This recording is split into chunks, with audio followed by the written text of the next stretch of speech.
어제 축구를 보면서 불현듯 빡 깨달은 게 있습니다. 자, 어저께 요르단과의 월드컵 예선 또 1대1로 비겼어요. 오늘은 경기에 대한 리뷰를 좀 하고, 그리고 그 다음에는 제가 어제 경기를 보면서 아주 여실히 느낀 감독에 대한 생각 얘기를 좀 해보려고 합니다. 일단 어제 경기 시작할 땐 좋았어요. 제가 예전에 말했던 대로 손흥민 선수가 원톱을 섰어요. 손흥민 선수가 아무래도 뒷공간 침투를 하다 보니까 상대 수비가 굉장히 부담스럽고, 또 이렇게 몇 번 침투를 해주다 보니까 수비 다 끌고 들어가죠. 여기 간격이 넓어지죠. 미드필더들도 조금씩 편하게 할 수가 있고, 그리고 손흥민 선수가 어제 대표팀에서 원톱으로서 자유롭게 뛰는 모습을 보다 보니까 제가 어떤 생각이 들었냐면, 요즘에 레알에서 음바페가 뛰는 거랑 굉장히 비슷하다. 제가 음바페 영상에서도 말씀을 드렸듯이 음바페는 뒷공간 침투가 되는 가짜 9번이에요. 가짜 9번이 원래 뭐야? 원톱 자리에 있다가 내려와서 미드필더에서 수적 우위를 가져가고 연계를 해주는 그런 스타일인데, 그런 역할을 할 수 있는데 뒷공간 침투까지 되는 빠른 선수가 많지 않아. 그리고 저는 이제 손흥민 선수를 원톱에 놔야 된다고 하는 또 다른 이유가 뭐냐면, 손흥민 선수가 전방 압박을 너무 잘해. 손흥민 원톱을 한 명 놓으면 거의 두 명이 전방 압박해야 될 분량을 혼자 해. 너무 빠르고 압박하는 경로도 굉장히 영리하게 잘 선택하다 보니까 엄청 넓은 지역을 혼자 압박하는 거야. 그래서 전반의 경기력이 좋았는데 문제점이 하나 있었어요. 우리가 공격 작업을 하는 데 있어서 좌우가 굉장히 불균형했어. 자, 왼쪽에 황희찬 있죠? 드리블되고 뒷공간 침투되죠. 그리고 이재성이 왼쪽 메잘라인데 침투가 되죠. 손흥민도 왼쪽으로 빠지는 걸 좋아해. 그리고 중앙 미드필더 황인범, 박용호도 약간 왼쪽으로 좀 치우쳐서 플레이를 해. 오른쪽은 이동경, 서령우인데 일단 숫자적으로 너무 적고, 이동경 선수도 패스를 찌르는 선수지 뒷공간에 뛰어서 받는 선수가 아니거든. 그러니까 오른쪽에 뒷공간 침투를 하고 좀 드리블 해줄 선수가 필요하다라고 느꼈어요. 근데 후반 시작하자마자 오른쪽에 이동경을 빼고 양민혁을 넣어요. 이거는 저랑 똑같은 생각을 했다는 거예요. 너무 좋다. 그래서 양민혁 선수가 뒷공간 침투하고 드리블 돌파 막 하려고 하고 이러니까 요르단의 왼쪽 수비수들이 굉장히 당황하면서 오히려 중앙에 공간이 더 생기고 막 이제 다이나믹해졌어. 자, 그리고 나서 양현준 선수가 중간에 황희찬 선수랑 교체가 되면서 양현준, 양민혁 이렇게 양쪽에 아주 쌩쌩한 드리블러들이 딱 들어온 거야. 사실상 제가 원하는 그림이 또 계속 이어진 건데, 문제점이 또 생겨요. 우리가 축구팀을 볼 때 침투하는 선수와 패스해주는 선수의 비율이 굉장히 중요하단 말이죠. 근데 제가 어제 후반에 느낀 건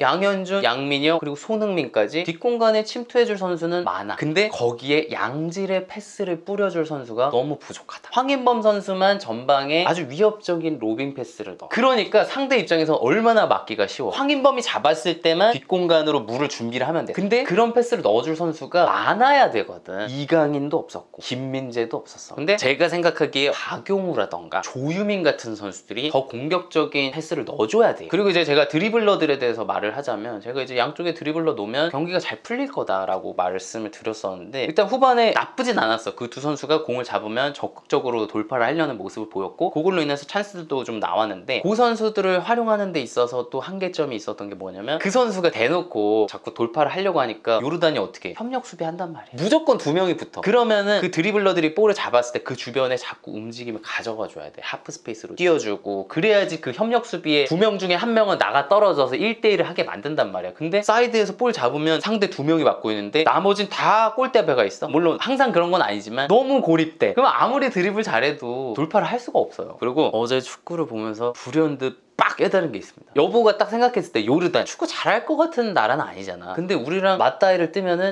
잘해. 너무 무서워. 그래서 저는 어떤 생각을 했냐면, 우리나라 대표팀에는 전술가형 감독이 필요하다라는 생각을 빡 했어요. 이게 뭔 얘기냐면, 이제 축구 감독들은 크게 두 가지로 나눌 수가 있어요. 하나는 매니저형, 하나는 전술가형이에요. 매니저형은 뭐냐면 선수단 관리, 그리고 뭐 동기부여, 분위기 조성. 전술적으로는 각 선수들이 잘하는 위치에 놓고 팀의 전체적인 밸런스만 조정하는 그런 느낌? 예를 들면 레알 마드리드의 안첼로티 감독, 그리고 내가 너무 사랑하는 지단도 사실 매니저형 감독에 가깝다고 생각해. 그리고 디디에 데샹이라고 있어, 프랑스 대표팀 감독. 근데 이제 요런 감독들의 특징이 뭐냐, 스타 선수 출신이에요. 근데 당연히 말이 되는 게, 선수 때 그 정도를 찍어야 선수들이 감독 말을 들을 거 아니야. 그러니까 이제 매니징이 잘 되는 거지. 그리고 나서 전술가형 감독이 있어. 전술적으로 색깔이 아주 찐해. 예를 들면 04-05 시즌에 무리뉴 단단하게 수비 잠그고 역습하는 축구. 그리고 클롭 감독이 도르트문트 맡았을 때 그때 전방 압박, 게겐프레싱. 그 다음에 휘르첼러라고 있어. 지금 브라이튼 감독하는 그 감독도 독일에서 장크트 파울리 감독할 때 골 점유를 기반으로 해서 아주 뚜렷한 축구를 했어. 이 감독들의 공통점이 뭘까? 선수 때 무명이야. 근데 이것도 너무 자연스럽게 말이 되지. 아니 선수 때 무명이었는데 어떻게 매니징을 해? 선수들이 말을 들어? 안 듣지. 그러니까 전술로 승부해서 결과로 증명을 해서 탑까지 올라간 감독들인 거야. 그럼 여기서 제가 퀴즈를 내볼게요. 홍명보 감독은 매니저형 감독일까요? 전술가형 감독일까요? 매니저형 감독이겠죠. 우리나라 역대 최고 수비수 중 한 명. 스타 선수 출신이니까 매니저형 감독이 되는 거예요. 그리고 실제로 홍명보 감독이 울산에서 우승할 때도 매니저형 감독으로서 우승을 한 셈이죠. 왜냐면 울산의 선수들이 정말 좋았어요. 그래서 이제 축구협회에서 홍명보 감독을 감독으로 선임한 이유는 우리나라의 선수들 퀄리티가 어느 정도 올라왔으니까 이 선수들을 하나로 만들고 말을 듣게 하려면 홍명보가 필요하다라고 생각을 했을 것 같아요. 근데 이제 저는 어제 요르단 선수들하고 맞다이를 떴는데 우리가 무서운데? 이기기 힘들 것 같은데? 요 정도 선수단 퀄리티라고 느꼈어요. 근데 물론 우리나라에 엄청난 스타들이 있지만 전체적으로 봤을 때 선수단의 퀄리티가 유럽의 강국 정도는 아니기 때문에 월드컵에서 16강, 8강, 4강 정도의 성적을 내려면 전술적으로 색깔이 짙은 전술가형 감독이 대표팀 감독을 맡아야 된다. 저는 이런 생각이 들었다는 거예요. 그렇게 해서 우리가 엄청난 성적을 거둔 적이 있어요.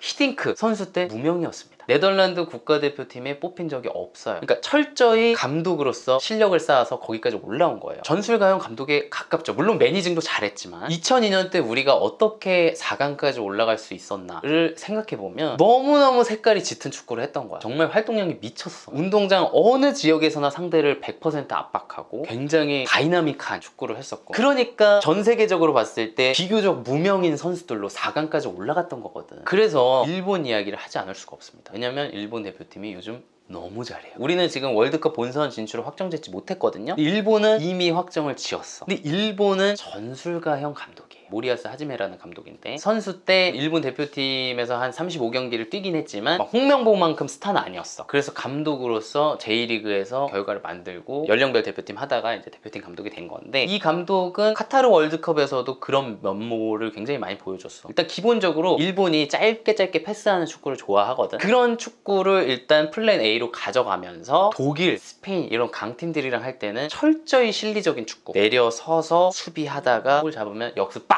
해서 골 넣고 또 잠국, 이런 축구를 해서 독일, 스페인을 다 이겼어요. 플랜 A, B, C가 확실하고 이걸 대표팀 선수들한테 아주 명확하게 연습을 시켜놓은 감독이야. 근데 이제 일본이 월드컵에서 어떻게 했냐면 코스타리카랑 일본이랑 붙는데 코스타리카는 우리가 주도하는 축구해서 이길 수 있을 것 같은데 라고 생각해서 그렇게 했어요. 근데 졌어. 그러니까 우리나라나 일본이나 골 소유를 기반으로 한 플랜 A를 했을 때 월드컵이란 무대에서 쉽지 않다는 거야. 그러니까 제가 생각하는 건 월드컵에서 성적 내려면 전술가형 감독을 데리고 와서 우리 황금세대의 아주 좋은 멤버들을 원팀에 잘 녹여가지고 정말 색깔이 짙은 플랜 A, B, C를 준비해서 그때그때마다 가위바위보 하듯이 다르게 내서 해야지 8강, 4강까지 올라갈 수 있다라고 저는 생각을 하는 거예요. 일본은 제가 볼 때 우리나라보다 무명의 전술가형 감독을 높게 쳐줘요. 그 예가 뭐냐면 모리야스 감독이 지금은 대표팀 감독을 하고 있지만 그 감독의 후임으로 거론되는 일본인 감독들이 몇 있어요. 근데 그 중에 한 3순위 정도 되는 쿠로다 고우라는 감독이 있습니다. 근데 이 감독이 2년 전에 J리그의 마치다 젤비아라는 팀을 맡아서 J2에서 J1까지 승격을 시킵니다. 근데 원래 승격팀은 보통 잘 못해야죠. 근데 승격하자마자 다음 시즌에 3위로 시즌을 끝내요. 굉장히 잘한 거죠. 그리고 올 시즌에 지금 2위를 달리고 있어요. 근데 이 감독이 어느 정도로 무명인 감독이냐면 아예 프로 선수가 아닙니다. 그냥 오사카 체육대학 나와가지고 그냥 저처럼 대학교 축구부 했던 아마추어 축구 선수였어요. 그리고 졸업하고 호텔에서 일했어. 호텔리어로. 그러다가 아오모리 야마다 고등학교 팀을 맡습니다. 전용 운동장도 없어가지고 럭비부랑 같이 나눠 쓰고 완전히 무명의 고등학교 팀을 맡아서 28년 동안 감독을 했거든요. 완전히 축구 명문으로 만들어놔요. 그렇게 하다가 마치다 젤비아까지 와서 성적을 또 계속 내고 있는 거예요. 우리나라에서 무명의 프로 선수도 아닌 사람이 그렇게 된다? 안 되죠. 그리고 그런 사람이 대표팀 후임 감독 후보로 거론이 된다? 우리나라 정서로는 말이 안 되죠. 일본이 어느 면에서는 굉장히 보수적인 그런 나라지만 축구에서는 실리적이고 실용적인 걸 중시하는 면이 있구나 라는 거 많이 느꼈죠. 정말 중요한 건 장기적으로 우리 선수들의 퀄리티가 정말 세계적인 축구 강국 레벨로 올라가야죠. 그러면 월드컵 가서 그냥 플랜 A 가지고 그냥 다 때려 박는 거야. 장기적으로는 그렇게 돼야죠. 그러니까 이제 또 유소년